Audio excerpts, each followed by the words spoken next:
राधे राधे दोस्तों। आज हम अपनी इस वीडियो में आप सभी के लिए श्रीमद् भगवद गीता के अष्टम अध्याय का सार लेकर प्रस्तुत हुए हैं। बोलिए श्री कृष्ण भगवान की जय। अक्षर और ब्रह्म दोनों शब्द भगवान के सगुण और निर्गुण दोनों ही स्वरूपों के वाचक हैं।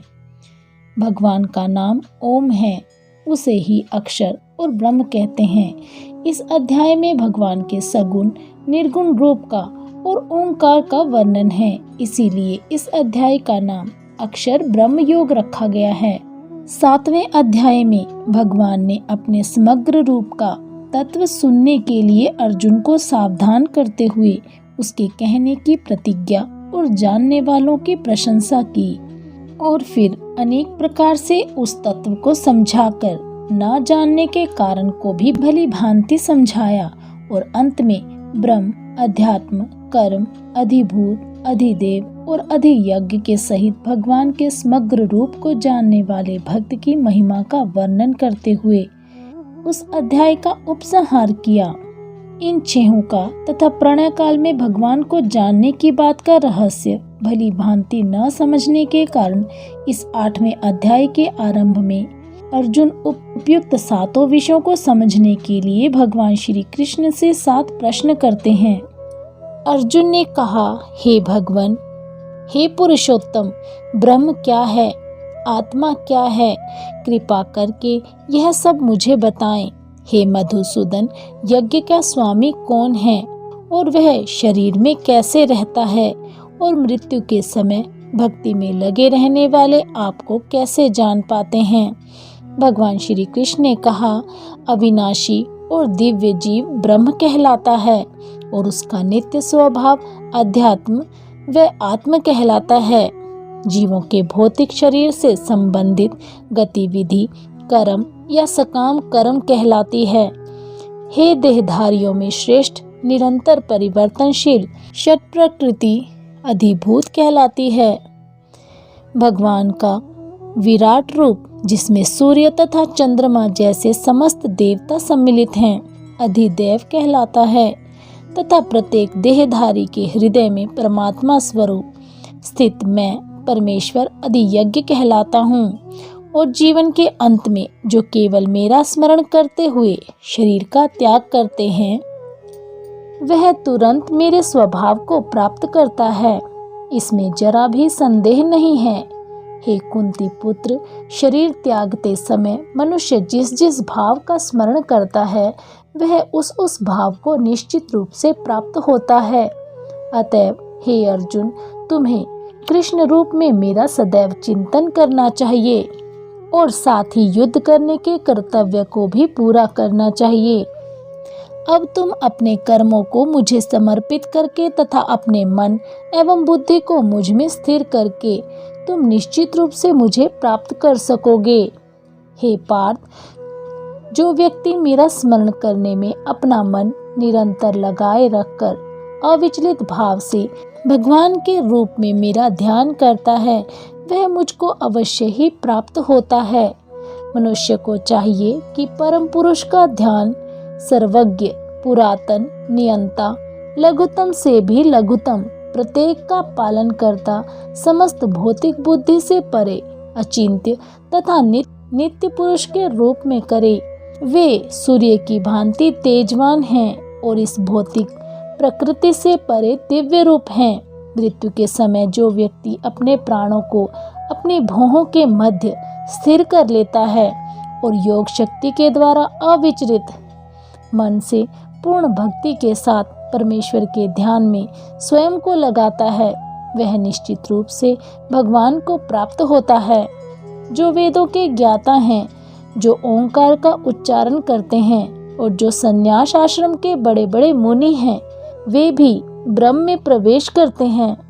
ऐसे सिद्धि की इच्छा करने वाले ब्रह्मचर्य का अभ्यास करते हैं। अब मैं तुम्हें वह विधि बताऊंगा जिससे कोई भी व्यक्ति मुक्ति लाभ प्राप्त कर सकता है। इस योगाभ्यास में स्थित होकर तथा अक्षरों के परम पानी ओंकार का उच्चारण करते हुए यदि कोई भगवान का चिंतन करता है और अपने शरीर का त्याग करता है तो वह निश्चित रूप से आध्यात्मिक लोकों को जाता है। हे अर्जुन, जो अनन्य भाव से निरंतर मेरा स्मरण करता है उसके लिए मैं सुलभ हूँ, क्योंकि वह मेरी भक्ति में प्रवृत्त रहता है। मुझे प्राप्त करके महापुरुष जो भक्ति योगी हैं कभी भी दुखों से पूर्ण इस अनित्य जगत में नहीं लौटते, क्योंकि उन्हें परम सिद्धि प्राप्त हो चुकी है। इस जगत में सर्वोच्च पदों से लेकर निम्नतर दुखों के घर हैं, जहाँ जन्म तथा मरण का चक्कर लगा रहता है। किंतु हे कुंती पुत्र, जो मेरे धाम को प्राप्त कर लेता है वह फिर कभी जन्म नहीं लेता। मानवीय गणना के अनुसार 1000 युग मिलकर ब्रह्म का एक दिन बनता है, और इतनी ही बड़ी ब्रह्म की रात्रि भी होती है।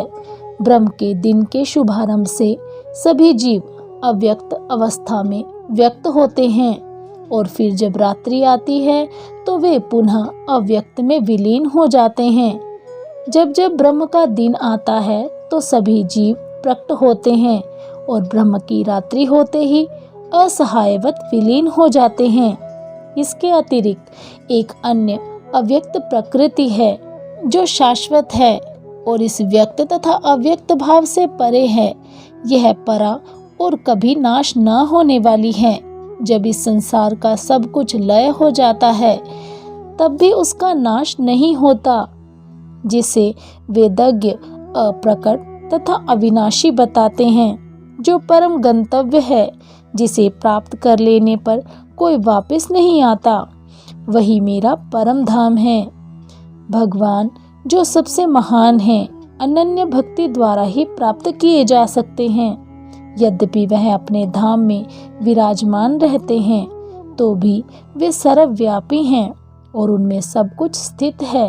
हे अर्जुन श्रेष्ठ, अब मैं तुम्हें उन कालों के विषय में बताऊंगा जिनमें इस संसार से पलायन करने के बाद योगी पुनः आता है अथवा नहीं आता। जो पर ब्रह्म के ज्ञाता हैं वे अग्निदेव के प्रभाव में प्रकाश में दिन के शुभ क्षण में शुक्ल पक्ष में या जब सूर्य उत्तरायण में रहता है उन 6 मासों में इस संसार से शरीर त्याग कर उस पर ब्रह्म को प्राप्त करते हैं। जो योगी धुएं रात्रि कृष्ण पक्ष में या सूर्य के दक्षिणायन रहने के 6 महीनों में दिवंगत होते हैं वह चंद्रलोक को जाते हैं, किंतु वहां से पुनः जन्म ले वापस आते हैं। वैदिक मतानुसार इस संसार से पलायन करने के 2 मार्ग हैं, एक प्रकाश का तथा दूसरा अंधकार का।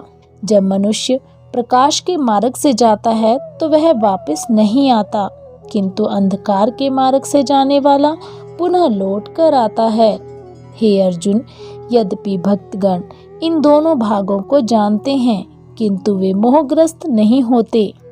अतः तुम भक्ति में सदैव स्थिर रहो। जो व्यक्ति भक्ति मार्ग स्वीकार करता है वह वेदाध्ययन, तपस्या, दान, दार्शनिक तथा काम कर्म करने से प्राप्त होने वाले फलों से वंचित नहीं होता। वह मात्र भक्ति संपन्न करके उन समस्त फलों को प्राप्त करता है और अंत में परम धाम को प्राप्त होता है। बोलिए श्री कृष्ण भगवान की जय।